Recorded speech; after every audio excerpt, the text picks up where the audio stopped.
What is going on, guys? Welcome back to another post-game show here on Mets Central. This is Mets Fan Reaction Game 63, where the New York Mets unfortunately dropped the finale of this four-game set against the LA Dodgers by a final score of 6-5. And instead of winning a series in LA, they instead need to settle for a split. This was a bad loss. This was a bad loss all around. And look, people can point to many different things. Obviously, Reed Garrett today was not good coming out of that bullpen in the bottom of the eighth inning to face the Dodgers. You could point to the error that Brett Beatty also made in the bottom of the eighth, where all he needs to do is make a simple throw to Francisco Alvarez in order to tag out the runner that was advancing to home plate. Two things that definitely didn't help the Mets in this case. But ultimately, the big thing that costed them this game and the series win. Any guesses, guys? Any guesses? Surely can't be the thing, that's been hurting this team all season long, right? Can't be the offense. Can't be the team with hitting with run to score position. Yep. That's exactly what held them back in this game. Because like I said, you could blame Reed Garrett. You could blame Brett Beatty for the throwing error. They were not good. But ultimately, when you go 2 for 10 with runners in scoring position and you leave 13 men on base, especially against this LA Dodgers team with a lot of firepower in their lineup, you are going to lose the baseball game. And that's why they lost this game. And that's why they need to settle for a series split instead of actually going into LA and winning a series 3-1. It's not good enough. It's not good enough. Now, look, you could possibly get away with hitting that bad with run to score position against a bad team like the Rockies, which they're going to face next series. Which, by the way, because they lost the series, they better go into Colorado and sweep that team. No excuses. You better sweep that team. No excuses. No excuses. But like I said, you might be able to get away with that against a Rockies team that's a bad team like that. But against this Dodgers team, no way. No way. No way. This was exactly the reason why they lost this series, why they lost the NLCS last year against the Dodgers. Because when you have chance after chance to do damage against the Dodgers and you don't do it, eventually, if you keep them in the game long enough, that offense is going to strike. And what do we say all the time about the pitching staff? They are not going to be perfect. There is going to be games where they screw up and they just don't have it. And today was one of the days that Reed Garrett simply didn't have it. Now, look, I'm not going to exonerate him because he has to take blame. But when the offense performs like that, guess what? You're going to lose baseball games. It's frustrating. It's so frustrating. The fact that they lost that game like that. And listen, did we not learn anything from the first two games of the series? Because what happened? The Mets had 1-run leads going into the bottom of the ninth. And typically, when you play against the Dodgers and when you go up against that lineup, you need to make sure you have as much offensive insurance and as much run insurance as you possibly have, because that offense could explode at any moment. And what happened in the first game? Diaz ends up blowing the save. Thankfully, they didn't lose the game because they ended up tying it and they won in extra innings. But what happened in the second game? Brosman gives up the leadoff homer to Max Muncy, and the Dodgers end up winning that game in extra innings.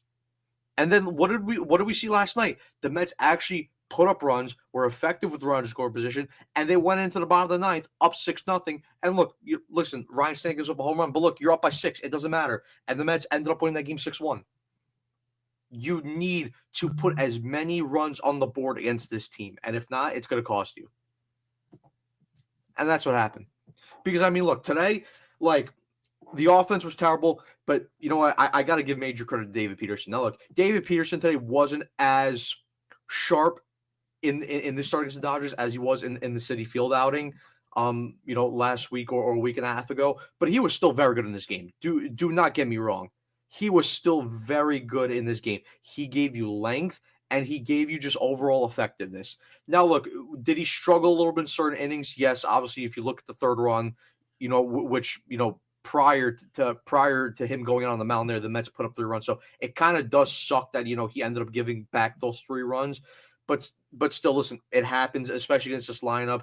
You're going to sometimes have a shaky outing here and there. And he did get into some danger in other innings of this game as well, but he was able to maneuver out of it, got a couple big ground ball double plays, similarly to what we saw back about a week and a half ago in that game at Citi Field against the Dodgers. So, listen, David Peterson was really good. He was really good, and listen, he threw a couple bad pitches, which the Dodgers lineup did some damage against. Hanging slider here, a poorly located changeup, but overall, like I can't complain about David Peterson. He was really good. And something that we talk about with the Mets, with the starting pitchers in general, they got to give length. David Pearson did that. He did that. He only gave up 3 runs, didn't walk a bunch of guys, gave up a couple of hits. He ultimately gave up 7 hits, but still, like David Pearson pretty much did all he could. He kept his Dodgers lineup in check for the most part, and it's like I said, it's back to the offense why they lost this game. Back to the offense. Just it's frustrating, guys. It really is. But anyway, guys, before we get into the post game, we actually do the post game breakdown. Make sure you guys, as always, leave a like and subscribe on the channel. We greatly appreciate you guys' support here on the channel, and we want to keep feeding you guys content throughout the rest of the season. Also, make sure you guys turn on the post notification bell as well to let you know anytime we upload a video or go live here on the channel. And tomorrow we'll of course have our what's called our podcast where we break down this series, talk about it, and then of course preview the upcoming series where the Mets have a 3-game set against the Colorado Rockies before they end up going home, and then playing a 3-game set against the Washington Nationals at Citi Field. But anyway, guys, let's get into this game. So of course on the mound for the New York Mets, it was it was David Pearson, and on the mound for the Dodgers, it was Landon Knack. And even before we get into this game, obviously there was the injury to Francisco Lindor. Thankfully, it doesn't look too serious. Obviously, he didn't play this game. He had he fractured or broke his pinky toe. Obviously, if you guys recall back to the game last night, at the start of the game, he ended up being hit by a pitch by Tony Gonsolin on the foot and ended up breaking his pinky toe. So very kind of similar to what we saw was 2 years ago in 2023 when Lindor ended up fracturing his finger in an LA hotel room because he ended up slamming a door on his finger. But thankfully, it doesn't look like it's anything too serious. Mendoza and Lindor said that he's probably not going to go on the IL. So knowing that Lindor's a gamer and that he pretty much wants to be out there every single time, I think he's gonna be back in the lineup tomorrow. But we'll see. But yeah, guys. So obviously, leading off of the game, you had Brandon Nimmo. He would end up striking out. Starling Marte would fly out, and then Juan Soto would fly to end that inning. Then Shohei Ohtani leads off. He would strike out. Mookie Betts would walk. Will Smith would hit into a force out, and then Teoscar Hernandez would get out by line out. So good inning there by David Peterson. Top of the second, Pete Alonso continues to stay hot as he hits a solo home run to put the Mets up 1-0. Jeff McNeil ends up grounding out. Tyrone Taylor walks. He ends up stealing second base. Brett Beatty walks. Francisco Alvarez lines out, and then Luis Angel Acuna flies out to get out of that inning. Then a quick 1-2-3 inning by David Pearson as he would get Andy Paz to line out. Tommy Edman would strike out, and then Kike Hernandez would ground out to get out of that inning. Top of the third, another leadoff home run by the Mets as Brandon Nimmo would put the Mets up 2-0. And then back-to-back home runs as right after Brandon Nimmo hits a home run, Starling Marte ends up hitting a home run into the left field bullpen as he puts the Mets up 3-0. So a very good start here by the Mets. Juan Soto ends up popping out. Pete Alonso ends up being hit by a pitch. Jeff McNeil walks. Tyrone Taylor singles. So bases loaded here for the Mets. Thankfully, Brett Beatty comes through with the sacrifice fly to put the Mets up 4-0. Unfortunately, though, no more damage could be done as Francisco Alvarez would fly out to end that inning. Bottom of the third, this is where David Pearson would get into some trouble here as he would strike out Michael Conforto. And then what's the old cliche in baseball that we always say, guys, and that ends up costing pitchers? You never walk the 9-hitter. And that's what David Pearson did. He ends up walking Miguel Rojas, and then Shohei Ohtani ends up hitting a single. Mookie Betts ends up hitting a double to drive in Miguel Rojas, so that cuts the Met lead down to 4-1. Will Smith would then hit a single, just a poorly thrown a slider by David Peterson, so he would hit a single to cut the lead down to 4-2. Teoscar Hernandez would ground into a force out to cut the Met lead down to 4-3, and then Andy Paz would line out to get out of that inning.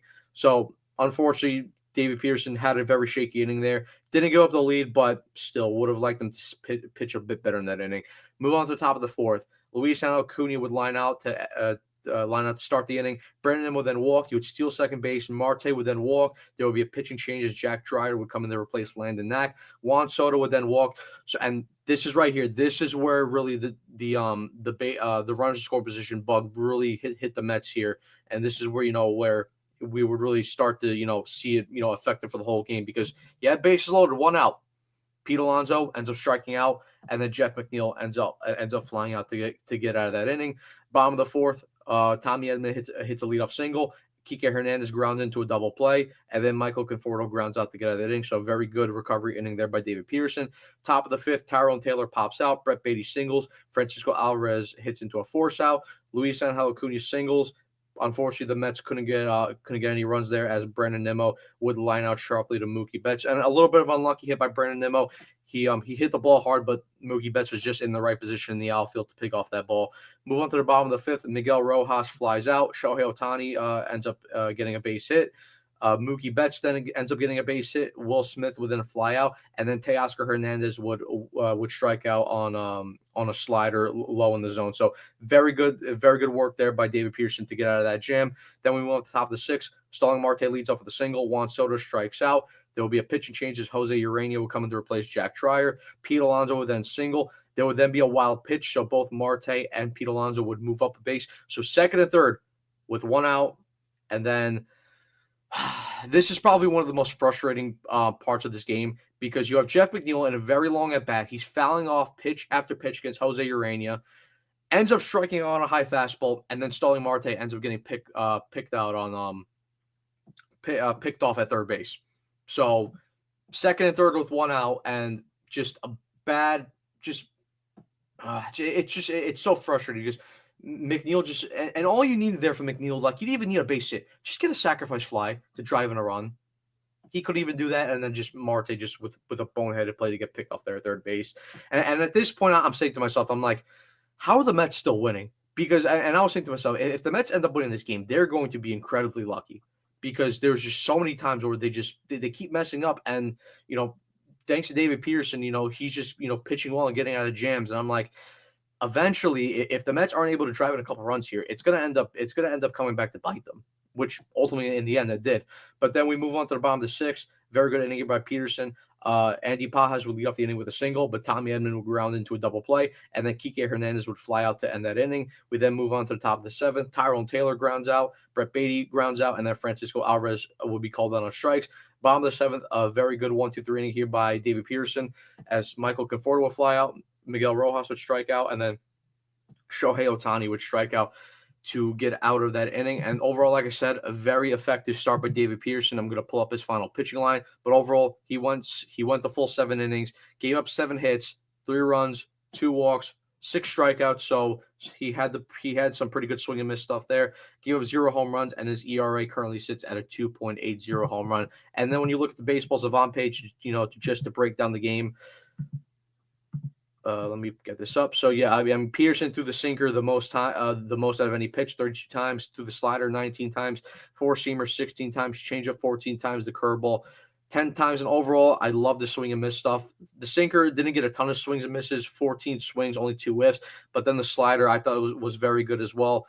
9 swings, 5 whiffs on that. 4-seamer, 8 swings, 3 whiffs. Changeup, 9 swings, 2 whiffs, and then the curveball, 5 swings, 1 whiff. And was throwing his stuff a decent amount in the zone too, because the 4-seamer threw that 81% in the zone, slider 47%, the sinker 44%, changeup 64%. That was a very good pitch that he had. So overall, like I said, apart from that third inning where Peterson ended up letting up 3 runs, Peterson was solid.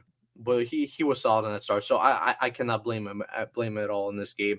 We then move on to the top of the 8th. Luis Angel Acuna tries to get on base by bunting. He ends up being thrown out. Brandon Nimmo pops out. Starling Marte then hits a double.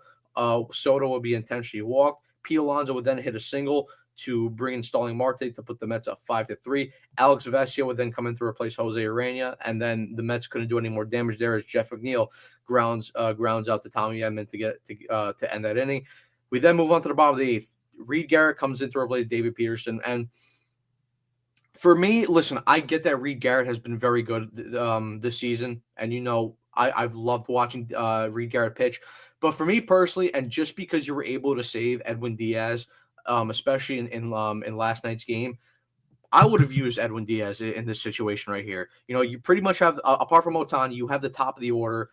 I would have used Edwin Diaz here, but unfortunately they didn't. They went to Reed Garrett, who, listen, not that I hate going to Reed Garrett there. It's just I would rather use my better reliever against the better part of the Dodgers lineup, because then Mookie Betts ends up walking. Will Smith hits a double to drive in Mookie Betts, so the lead's cut down to 5-4. Teoscar Hernandez flies out. Andy Pages would then hit into a fielder's choice where he hits a ground ball to Brett Baty, and all Brett Baty needs to do is just with a simple throw over to Francisco Alvarez to tag out Will Smith, and just a bad throw. Alvey couldn't pick it up. He ends up bobbling it. He ends up running into Reed Garrett as well, and then Will Smith ends up coming at the score to tie the game at 5-5. Then a wild pitch by Reed Garrett as Andy Paz would move up to second base. He would then get the strikeout on Tommy Edman. Then there would be an offensive substitution as Freddie Freeman would come in to pinch hit for Kike Hernandez. They would then intentionally walk Reed Garrett. They would intentionally walk Freddie Freeman, and then Michael Conforto comes up, who has been struggling all series long and who's been struggling all season long. Of course, he comes through with the big base hit with the RBI single to bring in the runner to put the Dodgers up 6-5, and ultimately that will be the final nail in the coffin. Brandon Waddell would come in to replace Reed Garrett, and he would get Miguel Rojas to pop out to get out of that inning. Freeman would stay in the game at first base, and then Tanner Scott would come in out of the bullpen to close out the game and strikes out Tyrone Taylor, strikes out Brett Baty. Francisco Alvarez would then hit a single. Jared Young comes in to pinch run for Francisco Alvarez, but unfortunately, Luis Acuna ends up popping out to Andy Paz to end that game by a final score 6-5. So just an overall, just not pretty, brutal loss.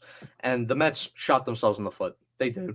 Because really, when you look at it, the Mets should have swept this series, if we're going to be honest with each other. Because a poor managerial decision there by Mendoza in the second game to put in, Braziban instead of Jose Budo, especially when Braziban threw 30 pitches the night prior, and then just this game with the brutal offense, Reed Garrett not having a good day, and then the poor defensive play by Brett Baty at third base. But yeah, that's what happens, and it's like I said, when you give chances to a team like the Dodgers, it's gonna end up costing you, and it did today.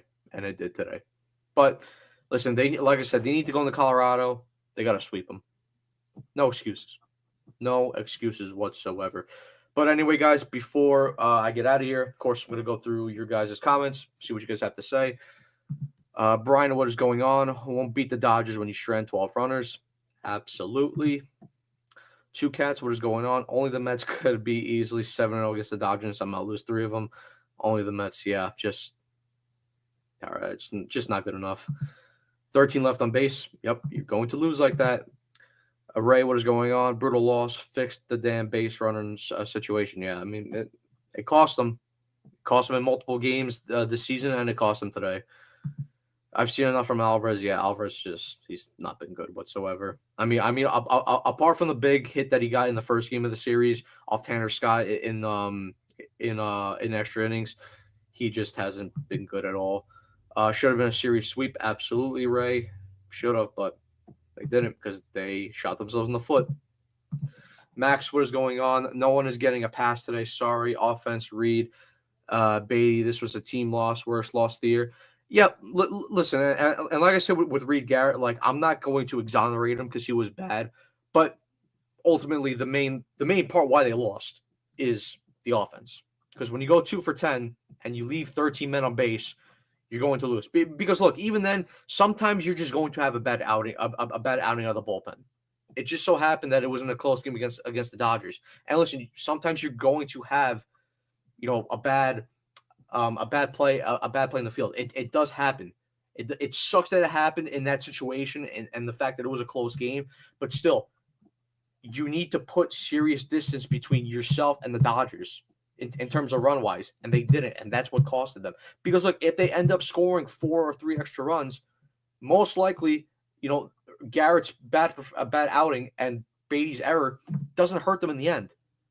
It still doesn't excuse them for the poor outing and the poor defense, but still it doesn't come back to hurt you as much if your offense just does the job which they should be doing, and we know they're capable of doing. hey, we don't want, yeah, we don't want this one. I mean, you take it LA. Yeah, basically what happened.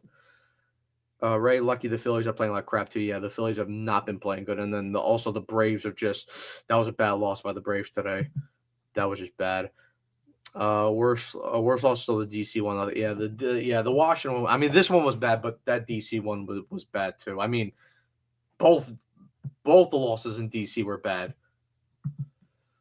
Uh, Two cats, King Conforto coming through at the highest moment of the series. I mean, yeah, it's typical. Former Met comes back and of course has to do damage. It is what it is.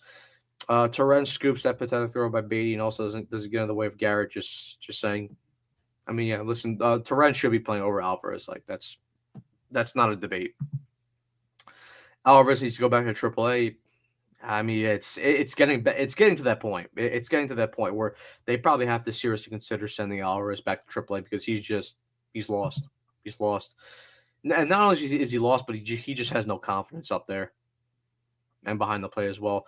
Uh, I say this is worse than DC. Had a chance to make a statement against the best team in baseball and blew it. Yeah, I could see that. I could see that. I mean, look, no loss is good.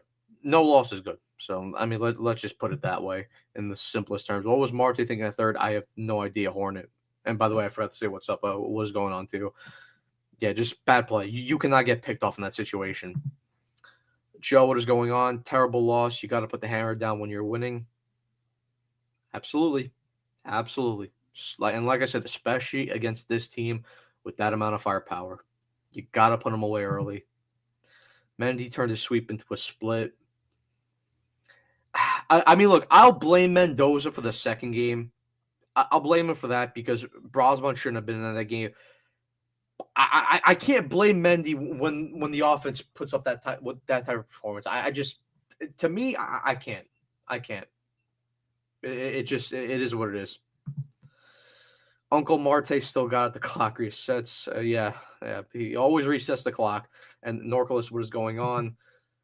Max, lol, Mets will never die. I mean, I want to say that it's a bad loss, but I mean, listen, I think the Mets finally have the stability to where we won't be seeing lol Mets like a lot. I mean, listen, it's still gonna happen. Look, every team has bad losses. Every team has bad losses. I mean, point to the freaking Braves today. I mean, that was a terrible loss, giving up 7 runs in the freaking top of the 9th inning. It happens. It happens. It's it doesn't make it unexcusable, but it happens. It's baseball. It's sports.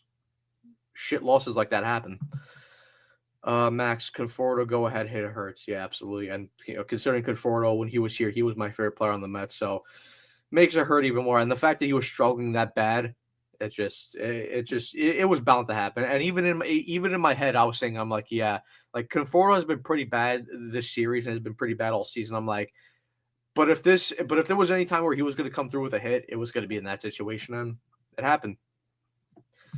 But yeah, I mean, pretty much it. I mean, that's going to be pretty much it for me, guys. I, went over everything, went over through you guys' comments. So, yeah, I mean, like I said, expect a podcast tomorrow to go over, review this series, wrap it up, and then preview the upcoming Rocky series, that 3-game set in Colorado. But yeah, that's going to be pretty much it. Make sure you guys always, leave a like and subscribe to the channel, like I always talk about. And also make sure you guys hit the notification bell to let you guys anytime know, we upload a video or go live on the channel. But yeah, that's going to be it for me, guys. See you guys tomorrow. Let's go, Mets.